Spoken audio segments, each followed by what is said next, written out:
Olá, tudo bem? Sejam bem-vindos ao Banca Virtual. Eu sou o professor Luiz Eguê e nossa aula de hoje é referente à transferência de calor. Então, o que é calor? Sabemos nós que calor corresponde à energia térmica em trânsito. Sabemos que quando possuímos dois corpos com temperaturas diferentes e esses corpos estão interligados, podemos dizer que devido a essa diferença de temperatura, uma certa energia térmica vai ser transmitida de um corpo para o outro. E essa quantidade de energia que se transmite de um corpo para o outro devido à diferença de temperatura é exatamente o que chamamos de calor. Então, podemos observar esta figura. Nessa figura, nós verificamos dois corpos, um de temperatura 100 graus Celsius e outro de temperatura 40 graus Celsius. Obviamente, podemos verificar que esses corpos possuem temperaturas diferentes. Nós podemos então dizer que a temperatura é uma grandeza física que indica a direção e permite o cálculo dessa intensidade ou desse fluxo de calor que vai ser trocado entre os corpos. Então nós vamos ver que de forma espontânea, certo? O calor ele tende a fluir de um corpo de maior temperatura para outro corpo de menor temperatura. Então, dessa maneira nós podemos então estabelecer o que nós conhecemos como a velocidade da troca de calor, ou simplesmente o que nós chamamos de fluxo de calor, certo? Onde podemos afirmar que o fluxo de calor ou potência térmica corresponde à quantidade de calor que está se propagando através de uma área em função de quem? Do tempo. Então, falar de fluxo de calor corresponde a falar da razão da quantidade de calor em função de quem? Do tempo. Obviamente, podemos então verificar que a unidade de fluxo de calor no sistema internacional corresponde a... Olha, você vai ver o que? Se calor é energia, joule, e tempo, segundo. Então, com toda certeza, a unidade de fluxo de calor será joule por segundo ou o que? Watts. Então, 1 watts ou 1 joule por segundo corresponde exatamente a que? A unidade correspondente a fluxo de calor. Mas então, nós podemos verificar que se o calor vai se propagar, quais são os processos de transferência de calor? Podemos dizer sim que os processos de transferência de calor são basicamente 3. O que nós conhecemos como sendo condução, convecção e irradiação. Então, olha só, podemos verificar que esse calor ele pode se propagar através de 3 processos muito importantes. O que nós chamamos da condução térmica, o que nós chamamos da convecção e o que nós chamamos da irradiação térmica.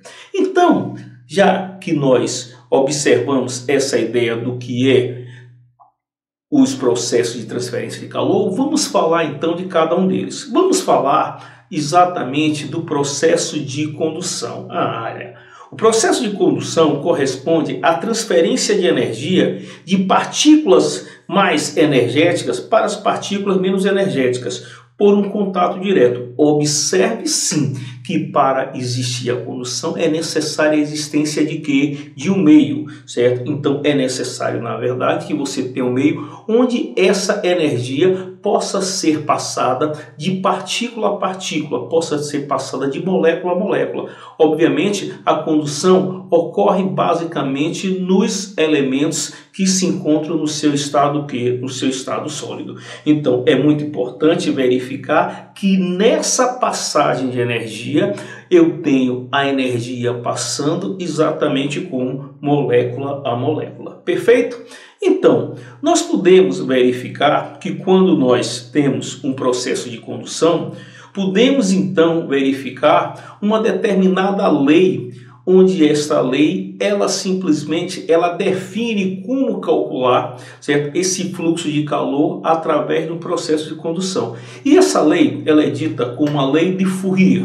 A lei de Fourier, ela afirma o quê? Ela afirma que o fluxo de calor que vai ocorrer entre duas regiões, ou seja, que vai ocorrer entre uma superfície onde nessa superfície eu tenho uma região com a temperatura maior e uma região com a temperatura menor, vai depender de quê? Vamos ver? Então, esse fluxo de calor ele vai ser diretamente proporcional a essa variação de temperatura. Muito bem, ou seja, quanto maior for essa diferença de temperatura entre a face quente e a face fria, ou seja, quanto maior for essa diferença de temperatura entre as duas faces, maior será então o fluxo de calor. Isso é importante. Nós vamos observar também que quanto maior for essa área dessa superfície onde está ocorrendo a convecção, maior a condução, perdoe-me, maior será então o fluxo de calor. Então vou repetir, olha só, então quanto maior for essa área onde vai estar ocorrendo exatamente esse processo de condução na superfície, maior será o que? O fluxo de calor. Muito bem. E verificaremos também que essa superfície na qual está ocorrendo a convecção, ela vai possuir uma espessura. Se ela vai possuir uma espessura, então vamos observar que quanto menor for essa espessura dessa superfície, onde vai estar ocorrendo o processo de condução, olha bem, quanto menor for essa espessura, maior será quem? Maior será o fluxo de calor. Então, gente, isso é muito importante você observar que o fluxo de calor num processo de condução térmica vai depender da diferença de temperatura, certo? Entre as regiões, vai depender da área, vai depender da espessura e também vai depender do tipo de material, é óbvio. Então você vai observar que existem materiais que eles são mais condutores, ou seja, que eles têm, na verdade, uma condutividade térmica maior do que outros. Então, a partir daí, nós vamos trabalhar com o chamado coeficiente de condutividade térmica. Esse coeficiente de condutividade térmica, ele, na verdade, estabelece a condutividade do material. Então, a depender do valor dessa condutividade, você vai ver se o material é um bom condutor térmico ou não.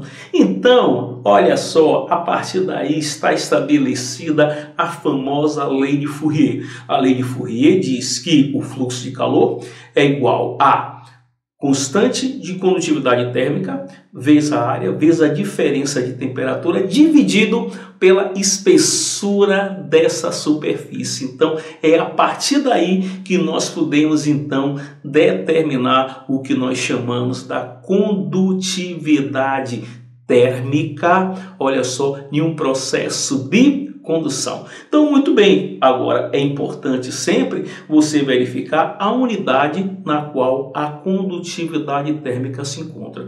Se nós estivermos trabalhando no sistema internacional, vamos verificar que a condutividade térmica ela é dada em watts por metro grau Celsius. E olha só, se eu tiver a condutividade em watts por metro grau Celsius, eu devo verificar que o fluxo de calor vai ser dado em watts ou joule por segundo, muito bem.